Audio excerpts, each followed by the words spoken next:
And there's always a balance, I think, in that chess match of the game, and things you want to do, things you want to do well. Is, where you throw the ball. Teams pick up on all those tendencies, so there's always that chess match where you have to change things up, offensively and defensively. And we look at all those things, and we have to continue to put ourselves in the best position and put our players in the best position to make plays. And when it comes to you have to change things up at times, we'll do that as well. They're probably going to have to change things up. That's Texans head coach DeMeco Ryans at yesterday's press conference before they play the Buccaneers at NRG Stadium at noon on Sunday.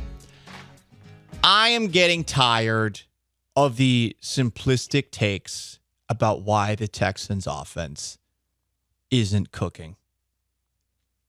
I'm tired of it. I know we don't talk a lot of football on this program, but your boy knows ball. All district safety? Check. Flag football legend? Check. Caught the game-winning touchdown pass in the celebrity game a couple of months ago? Check. Wasn't on the field nearly enough because of questionable coaching and scouting? Check. But he still got the job done? Check. Paul, when are you going to talk about the actual Texans and stop talking about yourself? 1, it's the Paul Gallant Show. Check. 2, good point.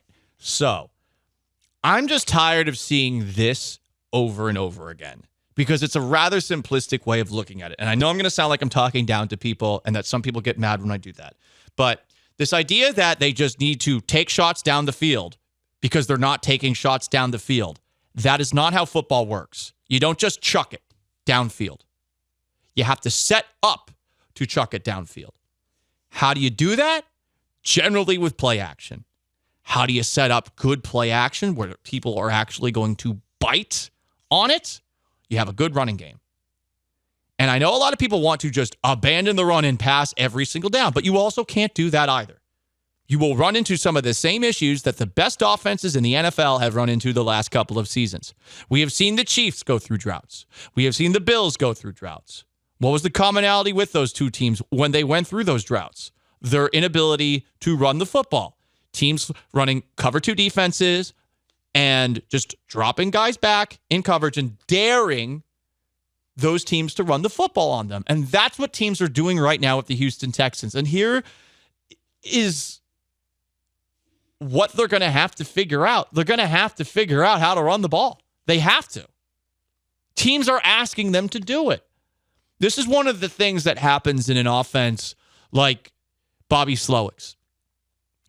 Quarterback at the line of scrimmage, much like with Kyle Shanahan's offense, if he sees something that is run-friendly, a run-friendly look, you are supposed to run the football. You can't just change your entire offense based off of the personnel, unfortunately, in this Shanahan system, it seems. Now, they're going to have to adapt. They've had time to see what works and what doesn't work, and it should be a quicker process to adapt, seeing as weeks 1 through 4, things look good, but of late, they've been in a bit of a rut. And it's because teams have figured out what they do best. CJ Stroud's been at his best when he's been throwing the football over the middle of the field. Weeks 1 through 4, this is a stat from our guy, DJ Bien-Aimé. Stroud threw for the most yards in the NFL over the middle of the field. Had the 3rd best passer rating over the middle of the field. And it worked really well on 2nd and 3rd down. He was completing almost 70% of his passes over the middle. And they kept on doing it and doing it and doing it. But then you saw what happened last week, where Frankie Tutu is dropping back in coverage over the middle as a middle linebacker. You've been seeing defensive linemen drop back in coverage in the middle of the field to clog things up. And while Stroud can make some pinpoint throws, as you saw in that one that I believe, did that set up the first touchdown? The second or first drive of the game? It put it in a really tight window. It was a beautiful throw. He can make those throws, but it's harder when there is traffic. And if teams are daring the Texans to run the football, the only way to disrupt that traffic is to run the ball. You can't just stop doing it. Oh, you can't be conservative. You have to stretch the field. Blah. Tank-tail's not getting the ball more. This is literally a matter of they have to figure out how to do what they do well, throw the football over the middle of the field again. And it's going to take, guess what? Running the football more effectively. I know a lot of people hate to hear it. I don't know if it's even possible. They have the running backs, I think. They don't have the offensive line. But you have to do it this way. That's how the offense unlocks itself. I don't think there's some dramatic wrinkle that could theoretically come from Bobby Slowik that's going to make this thing explosive like we've seen at times this year. So, enough with the simplistic takes on what the Texans aren't doing on the offense, okay? 713-780-3776. We did finally hear from CJ Stroud, who addressed the elephant in the room, what was perceived by some, myself included, as pushback against the coaches for some of the same things that people have been complaining about with the Texans, this simplistic idea that they're being too conservative, they're not being aggressive. Stroud said that he wanted to push the football down the field, be explosive, get the ball to his playmakers. Here he is clarifying what went down on Sunday at yesterday's press conference.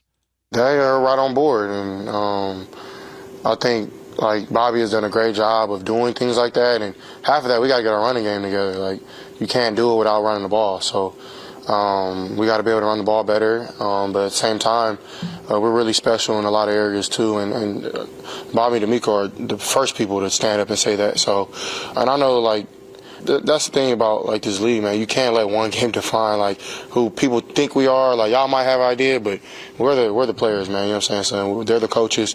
We're gonna figure out as the Texans. I don't really think it was taken to heart from anybody, and they know how much I want this. And as a team, they know how bad we want to be successful. This is a accountability-based business, and I think everybody is looking in the mirror how can we fix these issues and do things the right way, and we're excited to get that done. So D'Amico and Bobby have been really the forefront of that, and for me, I'm just a coach on the field doing the same thing. Part of what he has said is right there, and there are discussions that happen on the field. Sometimes they get a little heated, as we saw with Bill O'Brien in the past. Sometimes they're a little bit more measured. Sometimes they happen afterwards. All of these parties involved are going to talk. The thing is, when the rookie quarterback is talking, generally, you're supposed to, I think, be deferential to the guys who have been running things for a while. But the other tricky thing is, too, you got a first-year head coach, you got a first-year offensive coordinator. So there is a collaborative effort going on here. That was C.J. Stroud's effort to clean up what he did create, even if it was unintentional. That is outside drama that I don't think that locker room really wants to deal with. Is it the end of the world? No. Does it affect things? Probably not. But it is something that he went out there and tried to clarify yesterday. The thing is, though, and this is why I pushed back with what he was saying a little bit earlier. He says that there are special elements on this offense. And to that, I don't agree. There's nothing special about the Texans' playmakers. There's nothing special about their offensive line. Laramie Tunsil's really good. But the rest of the offensive line, Titus Howard, who's a good right tackle, is playing left guard, and he's doing a poor job, I think, as a run blocker. Again, he's out of position, so it's not like I'm mad about it. And the wide receivers, Nico Collins was overachieving with those statistics the first couple of weeks of the year. We're acting like he's special all of a sudden. Tank Dell is a third-round small wide receiver. Yes, he is explosive. They should use him in more ways. But is he Tyreek Hill? No. They don't have anything that's special on the offense right now. And obviously, every player in the NFL thinks they are very good. And they are very good to have gotten to that point. But because there's a lack of special, pushing for more explosiveness now is hard to do. Someone texted in, the Texans need a dynamic playmaker like a Deebo Samuel or something like that. Yeah, they do. Will they be able to get it? I don't know. I really don't know. It's going to be interesting to see what happens in next year's draft because Nick Caserio comes from a place in New England that generally stayed away from drafting receivers early. And when they did draft receivers early, like N'Keal Harry, they sucked. Chad Jackson going all the way back. As a Patriots fan, I can tell you, all of the wide receivers that they brought in who sucked. Some of them were even veteran wide receivers who had been good in the past. Randy Moss, Wes Welker, plus the Rando Whites that they brought in, Danny Amendola, Julian Edelman. Those are the best receivers in this team, in that team's history during the Tom Brady era. It ain't easy to find them. Maybe it's easier these days than it was in years past. More comments here. 713-780-3776 on the most interactive sports talk show in Houston. Also, twitch.tv/ESPN 97.5. Waka Flocka Buck says, there's only one Debo in the league. Yeah, and he is very unique in the way that he plays. Some people are taking issue with the way that CJ Stroud's talking about the coaches. I'm not going to go there. Calling them by their first name? Yeah. This What, you need to call them coach? Let's stop. Yeah, Come this on. is NFL. It's not England. We don't do titles here. We call people by their first name. You know, if I am of the belief that if you meet like somebody who's an elected official, especially, you're not supposed to say like, oh, mister, you know, which I used to hear when I was at the Texans flagship. I would hear people every now and then say like, oh, Mr. McNair. What, are we on his plantation? What are we doing here? I hated whenever I heard that. I thought it was just an embarrassing look. Like, that guy doesn't own you. He is a human being. He has more money than you and probably could have things done to you, but hey, he's a human being. President, no, they don't deserve their title. No one deserves a title. We're the United States of America. Everyone's supposed to be equal under law. Is that the case? Probably not, but hey, to bring it back, I feel like we've been a little bit too simplistic looking at the Texans offense. In the last segment, I said that I refuse to use titles at this point in my life. Though growing up, I definitely used it a lot. Mr., Mrs. I always used to get confused. Wait, is it Miss or Mrs.? I still don't know. So now I just call them, hey, you dumb broad. Hey, toots. Hey, babe. Just kidding. I don't do that. But we did have some responses to that. Not Santa with an all-time answer. Because I was talking about Bob McNair. Because that's his name, Bob McNair. But when I was at the flagship, some people called him Mr. McNair. And I was like, his name is Bob. He's a human being just like us. He does not own us, even though he could buy us. He hasn't bought us yet. But Not Santa tweets, that's Warden McNair to you. Damn, that's pretty funny. On the Twitch, HRW_S1W says, I'm going to say this with an accent because this does sound like something that would be said with an accent. Where I'm from, Mr., Mrs., Doctor, Officer, and Coach are titles I do use, I do declare. And you know what? In certain situations, I get why you would use it. Yeah, officer, and doctor are one. Especially officer, because Doctor, I don't know no. their first name. Doctor, Really? no. You don't go doctor whatever? Well, some doctors are like, I have a doctorate in literature. I was thinking, die in a fire, dude. I don't give a rat's ass about that. I was thinking white lab coat doctor. My sister's a doctor. They're very normal people. Nah, don't humanize them for me. I want them to be guys in lab coats that give us drugs. They're humans. No, they're humans that are carving you up. And they just happen to have studied how to carve you up. They might have had a bad night of sleep, but that doesn't stop them from carving you up. Yep, 100%. Officer, now you say officer because you want to show respect. Because the showing of the respect generally means they will treat you a little bit better.